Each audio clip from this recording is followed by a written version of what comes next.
Hello and welcome to this video. This video is going to be called the 10 greatest music artists of all time.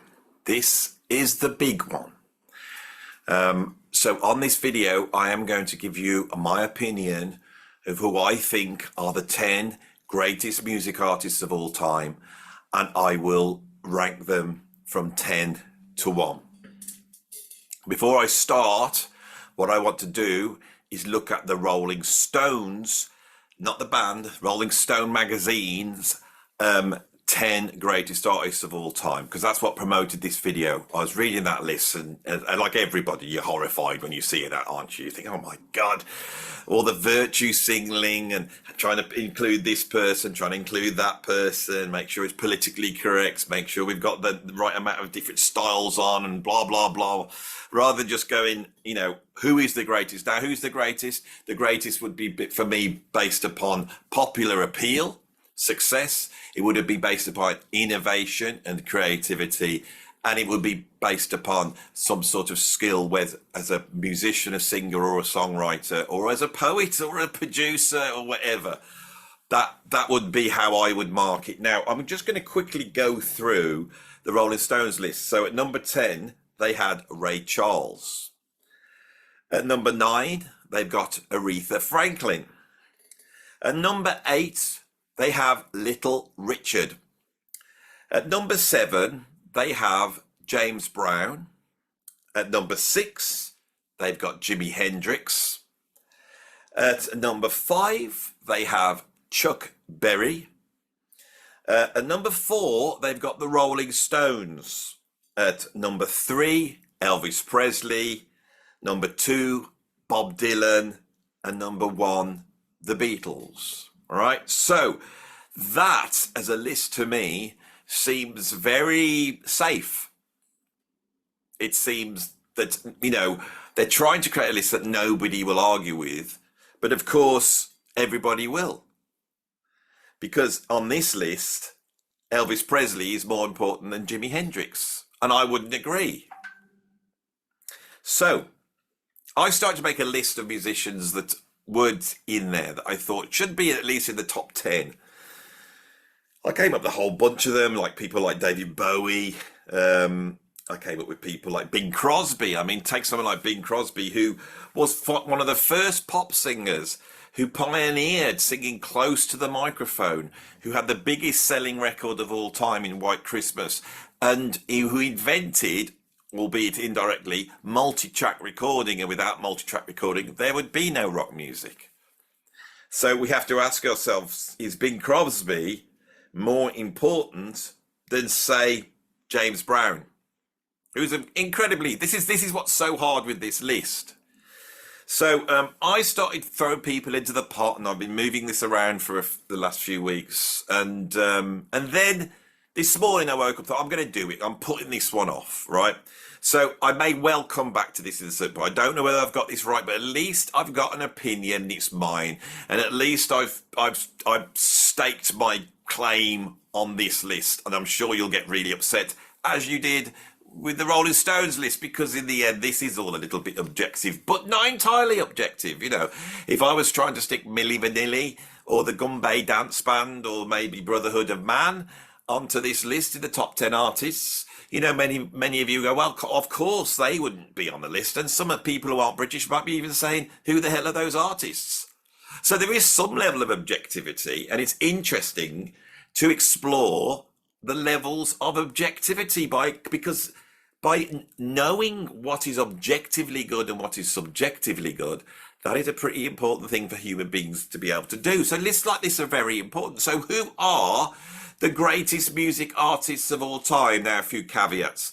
No classical musicians on this, and there are no musicians beyond the 20th century, 21st century, because I haven't got the knowledge to do that, for a start, and two, it would just be silly, because you'd have to go put Pythagoras on, or it'd be so. I think Pythagoras might be the one who wins. Actually, he might be the greatest musician of all time. He wasn't even a bloody musician, was he? He was a weirdo hermit.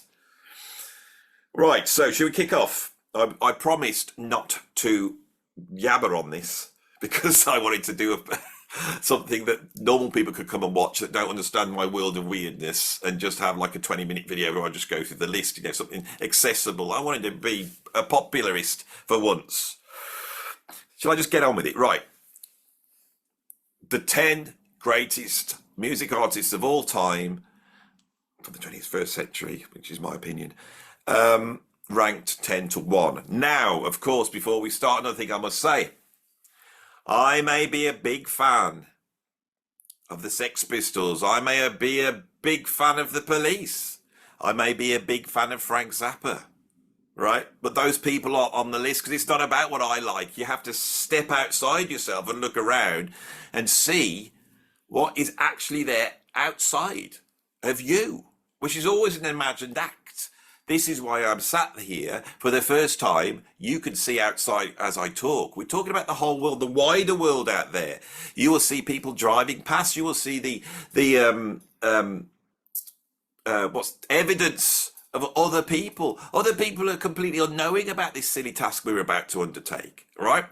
That's the message of this video. There's always a deeper esoteric message. There always has to be a meaning, doesn't there? Right? And the meaning's there, isn't it? Look. Anyway, this video, I'm surrounded by esoteric objects. Things have a deeper meaning. When we're talking about the great artists, they have to appeal to the popular. But I believe the thing that keeps them in the cultural view as being great is something that goes beyond the confines of the actual culture from which they come from. And those things are often esoteric. They're things hidden away, things that when you explore it, when you go past the surface, there's more meaning there. More meaning than what I'm saying. But the meaning is in the form as well as the content, isn't it? Okay, when you listen to music, right, you might listen to, say, what the songwriter's saying. You might listen to what the song's about. Look at the artwork. All these things are really important. But also there's these other things there, these little touches that go in subconsciously. It's not literal. It's not about language, right? It's not about rationalism. It's about something else. It's about nature. It's about beauty, all right? It's about existing under the sun coming in and promoting us to reach out to everybody, to say, hello, hello. Are you there? This is why we do this. This is what I like. This is who I am. We stand up in the bigger wide world and we put our hands up. That's what we do here, isn't it? That's why we do this list. Right, so with that in mind, right, so now you've got your bit of esoteric meaning right at the front, and some of you are quizzically thinking, what is this guy on about? Just get on with the list. Shall I get on with the list? So, my number 10 is Bessie Smith. Bessie Smith, the blues singer. Bessie Smith, who emerged out of the early years of Southern American jazz and blues, who personifies early jazz and early blues. Bessie Smith, the hero of the working class black person in America at a time of terrible segregation, who sang in a deep, emotive voice that spoke to everybody that heard it because it was commanding. The woman that would, when the Ku Klux Klan turned up at one of her shows, would physically march them off just by the presence of her personality. One of the first blues singers to record, one of the first jazz musicians to record, perhaps the first great popular singer to record, and whose big voice has informed every female vocal that's come after it. Right, when we look at this Rolling Stone list and we see Aretha Franklin's an incredible singer, but she comes from Bessie Smith, she comes from the church, and she comes from the blues. She comes from the sacred and the profane. She puts those two things together. Many artists on this list have done it, and they've done it in unique ways, and Bessie Smith was one of the first. Singers like Billie Holiday that then came and worked against that sound that you heard with Bessie Smith. Bessie Smith also informed the way to not sing like her. She is the first great female pop singer and pop star, and perhaps the first pop star. Of course, whilst travelling around the South, she had a car crash and she was fatally wounded. And the myth is that they tried to take her to a hospital, but they would not admit her because she was black. That story, whether true or not, and you'll have to go and check it out, has become apocryphal. So she represents something very powerful for me in music. Her influence is huge. The tunes she sung are so important. She sang about the sacred, she sang about the profane, and she laid the groundworks for every pop star that's going to come in from her time in the 1920s to now. So that's who I have at number 10, is Bessie Smith.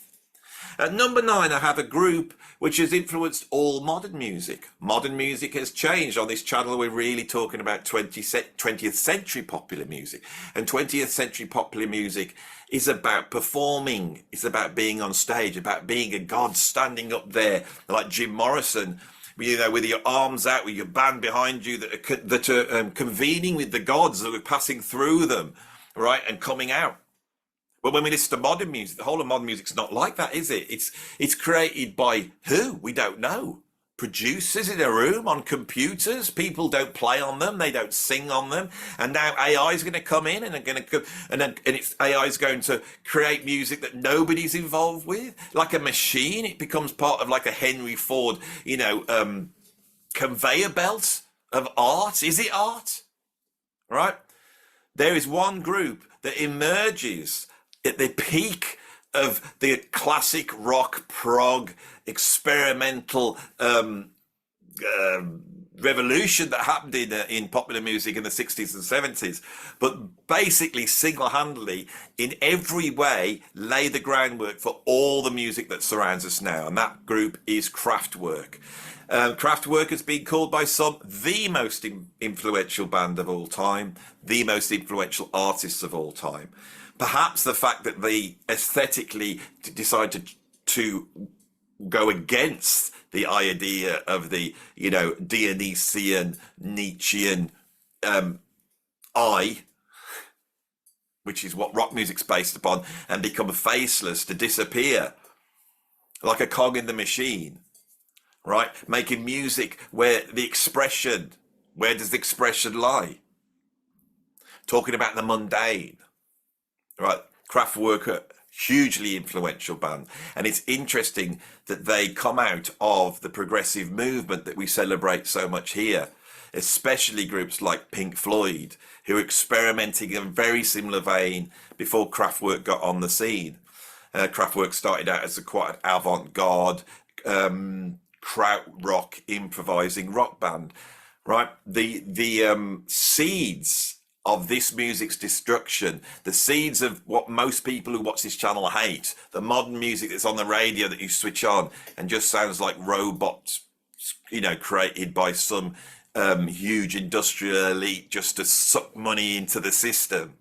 That idea of the betrayal of what rock and roll was about actually has its roots in the most out there rock and roll that ever came out. It's a fascinating thing. That's what we have at number 9 is Kraftwerk. Now, I don't think that rock music came out of rock and roll, but rock and roll was very important. Rock and roll sounds like rhythm and blues. It sounds like Louis Jordan. It sounds like a Big Joe Turner. It goes right back to the 1930s almost. Sister Rosetta Tharpe, who could have well been in this top 10, was playing rock and roll in the 1940s. So why was rock and roll so important? It's because teenagers got a hold of it. And all teenagers, not just black teenagers, but white teenagers. And they saw it as a way of rebelling. And in that rebellion, the seeds of rock music and popular music were forever changed. Who are we going to put on our list as being the person that creates rock and roll? Is it going to be Ike Turner? Right?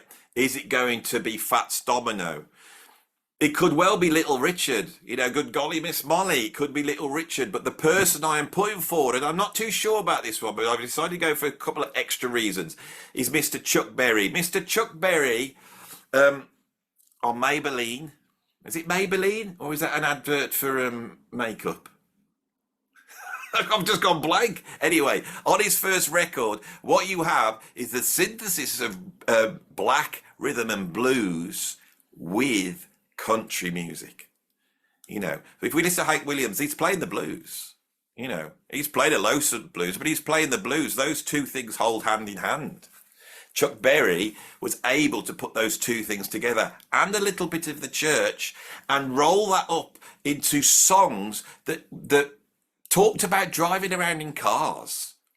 The car representing this new era, the hope of the future that was still there in the 1950s, the hope of a positive future, of young people turning around and thinking, we're going to go to space, we'll go to the moon, and then arriving in the 1960s against Vietnam and realizing that that wasn't going to happen. Right? But the seeds are sowed with Chuck Berry, you know, when he's driving along in his automobile. But Chuck Berry combined the raw, guttural, visceral guitar of T-Bone Walker and Charlie Christian, not the silky sounds or the honky sounds of a tenor saxophone, and he brings this into rock music as well. He's the first guitar hero. And so I think I'm going to put Chuck Berry in at, where would he be? He's at number 8 on my list because of those extra things he brought to it. And of course, Chuck Berry, he also had the moves, he had the charisma, he had the whole package. That's who I'm putting in. I'm not too sure about it, but that's who I put in at number 8. Of course, the rock and rollers, when they emerged, had come out of the sort of jumped up blues sounds of Louis Jordan. This had come out of the sort of big band sounds of Count Basie, you know, and Duke Ellington and Cab Calloway. That's where the roots of rock and roll are. But in the 1940s, jazz splits. It splits and becomes rock and roll, but it also becomes a highly sophisticated music called bebop. Bebop turns away from the sort of minstrel influence that you have in swing jazz, in the likes of Louis Armstrong or Count Basie. There's an element in there of the show, of vaudeville, of entertainment. And they didn't want to entertain, they wanted to alienate, right? The alienation that we see in rock music in the 1960s actually has its roots in some way into Charlie Parker and the bebop era. And so, of course, who I've got at number 7 is Charlie Parker. And Charlie Parker is also an iconic character. He's a doomed artist. His genius is his fault. And that sort of doomed artist that we have personified with people like Kurt Cobain and Jimi Hendrix. For jazz, it's Charlie Parker. Charlie Parker was an alcoholic and a drug addict. He was a heroin addict.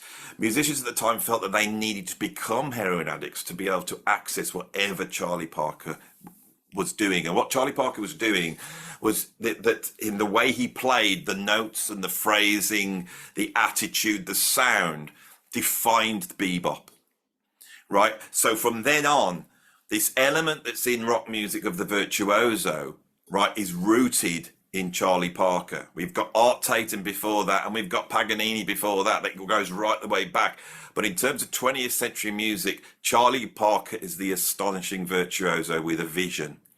Bebop was not about putting on the show. It's not about gooning like Calloway or Louis Armstrong. It's about being cool. I was watching Ted Gioia last night on the Rick Beato channel, and it was so brilliant. I almost wanted to do a reaction video to it, but it's his ideas about coolness personified. That's the defining goal of most of rock and roll and pop and soul and funk. That's what everyone's going for, all right? And for me, that starts with Charlie Parker, and it's carried on by Miles Davis, but more of him in a minute. So at number 6, I have Ray Charles. Ray Charles emerged in the 1940s in the throe of Nat King Cole and his trio. Nat King Cole was going to go on to be a sort of middle-of-the-road singer-songwriter, albeit a brilliant one. But he was also a virtuoso pianist, and he had this smooth sound with his trio in the 1940s. And Ray Charles wanted to sound like that. But when he signed his record deal, there was a need and a want from the record labels to come up with something new. It's not like today. He wanted to come up with something else. And he looked at his background, his cultural background, and he saw the profane. This is going to be a theme that runs through it. Another artist that has done this. He saw the profane in the rhythm and blues that his family probably told him not to listen to because it was the devil's music. You know, the rock and rollers like Jerry Lee Lewis and Elvis Presley, they were tortured by the idea that they were playing devil's music. Take this rhythm and blues, right? But you look at the church music, the gospel that's grown out of the sort of Pentecostal tradition in America.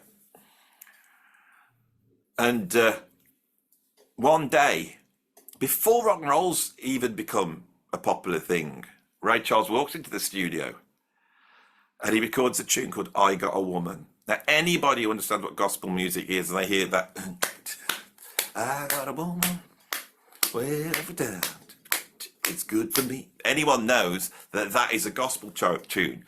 But he has replaced God with sex in the same way as Bessie Smith did. All right? And he says, I've got a woman that's over town that's good for me. And in doing that to that beat and bringing those two things together, this is the beginning of soul. All right? And soul is an incredible word because I think 20th century popular music, the thing it has that it didn't have before, and I think it doesn't have now, is soul. There is a spirit inside it, a spirit that lives on. And so that's who I've got at number 6 is Ray Charles. At number 5, I have Leadbelly, right? We have a murderer on this list. Leadbelly had been around at the beginnings of jazz and blues, right? He had played alongside some of the early great musicians. He goes right back to the source.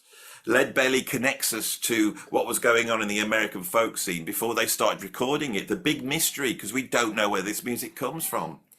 So when Alan and John Lomax went down to the prison that he was in, because in 1919, after a gig, he got into a row with his cousin and then ended up shooting him or killing him. I think he shot him or stabbed him anyway. So he goes to prison and he's in this prison. And whilst in this prison, people discover that he's a brilliant performer of songs that go right back to the beginning of American history, American music history. And so Alan Lomax spots this, he brings him out into the public and he gets a record deal and they try and make him play Delta blues because that's the big thing. And he doesn't have any success. Then he starts to perform these songs and these songs become really successful. There's old folk songs, nursery rhymes, children's songs, and these go out all over the world. They influence people like Woody Guthrie, who then in turn influences people like Bob Dylan, and Bob Dylan then is one of the most important musicians in the history of modern popular music. But also in the UK, the skiffle craze grows out of songs by Leadbelly. Lonnie Donegan goes to number 1. So the skiffle craze then influences the Beatles, it influences Jeff Beck, Jimmy Page. They were all into skiffle. Leadbelly is so important in the history of 20th century popular music. So that's who I have got at number 5.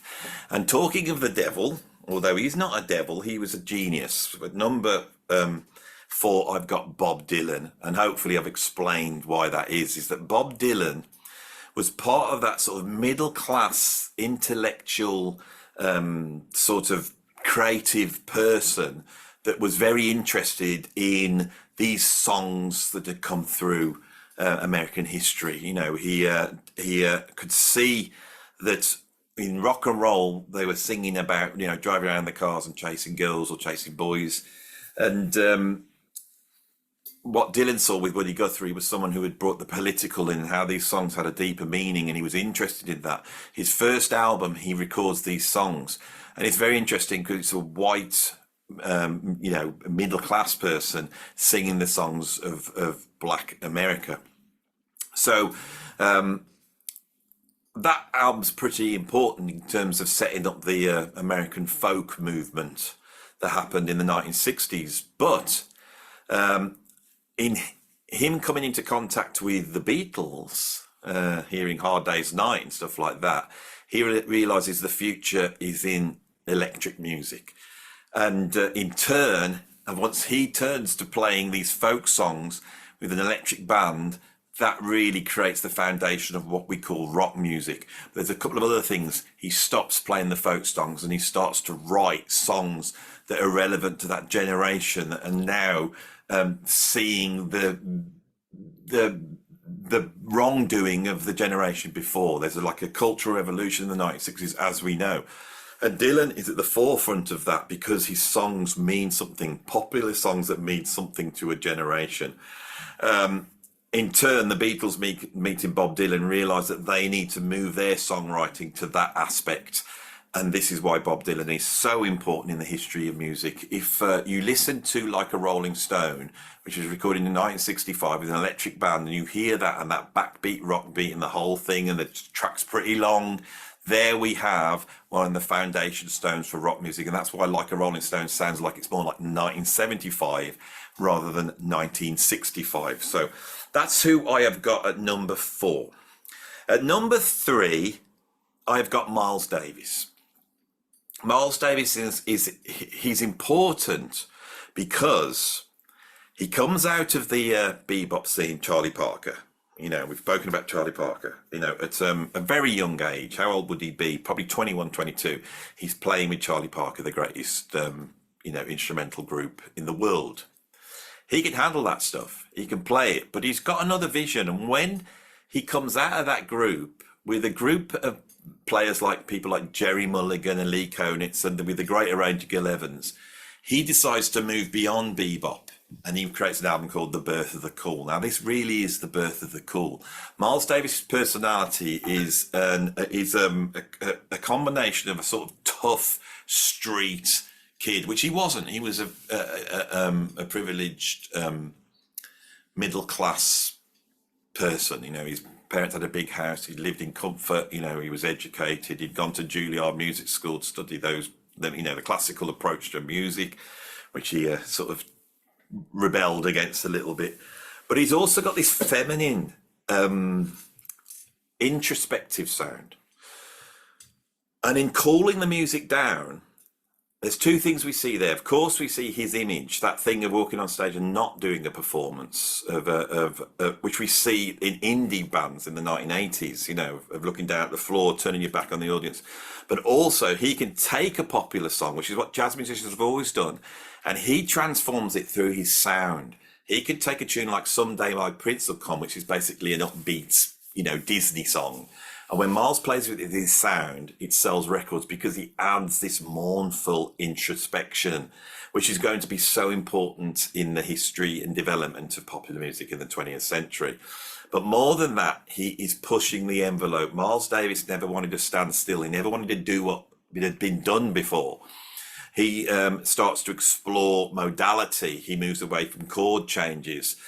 He starts to look at free jazz. He looks at the arrangements. He looks at the nature of improvisation.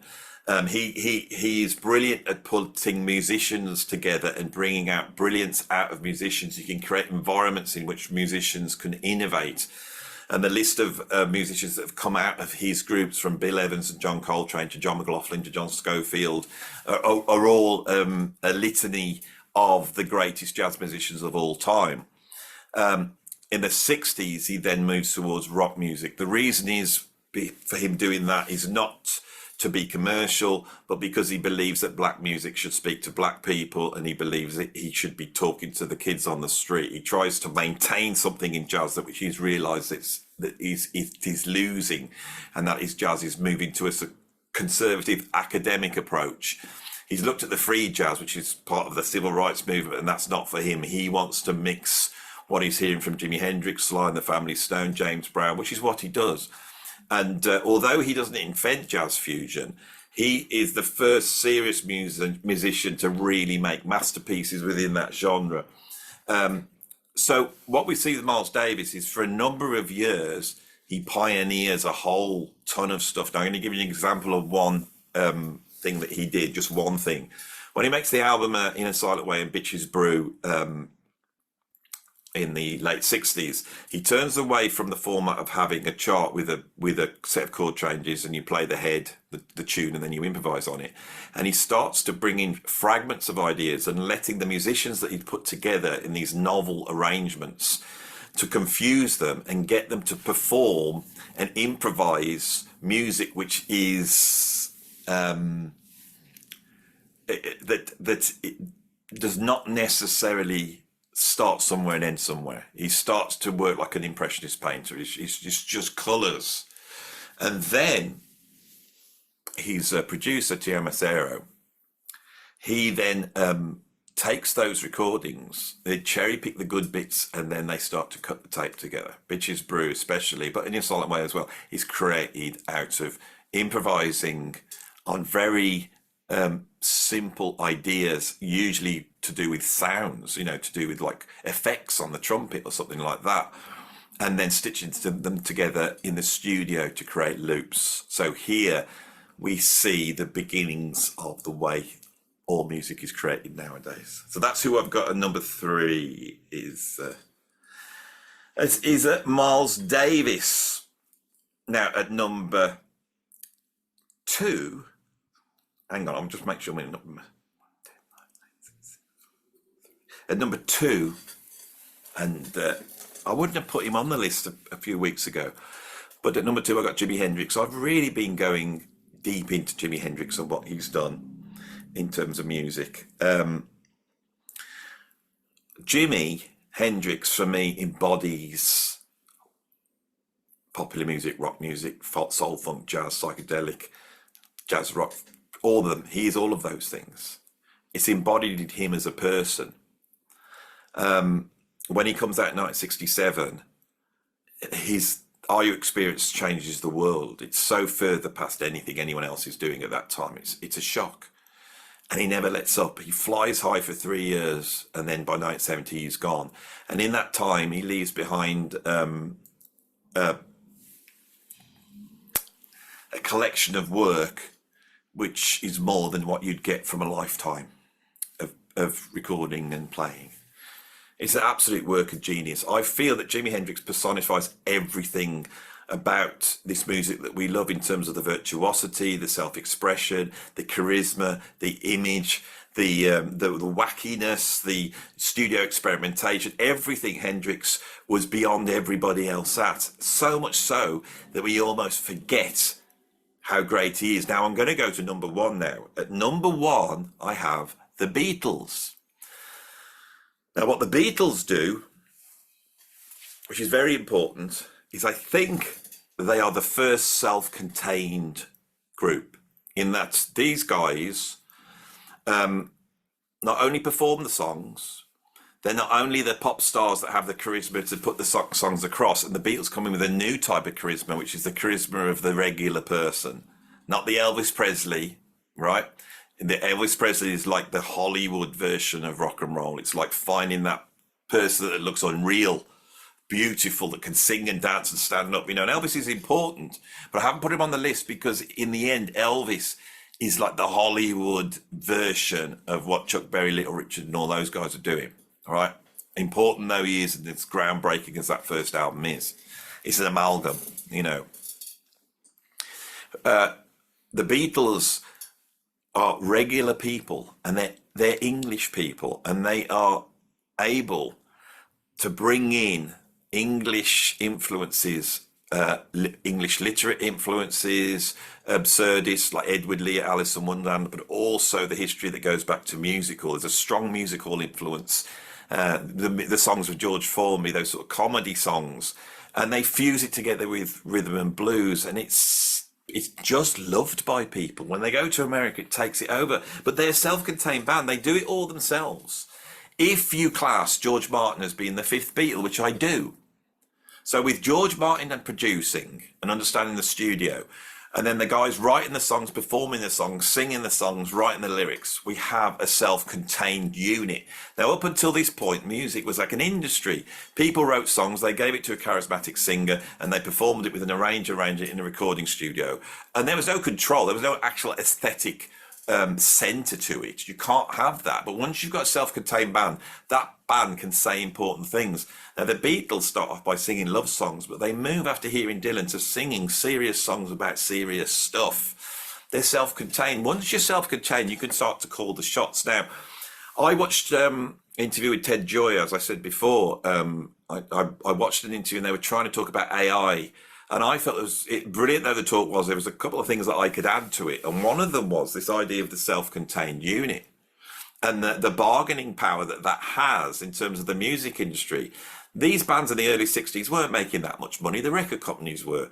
But bands like the Beatles and then eventually bands like Led Zeppelin were able, through good management, to call the shots. And the money started to come their way. And the great artists of the 70s, 80s and 90s all became multimillionaires because of that.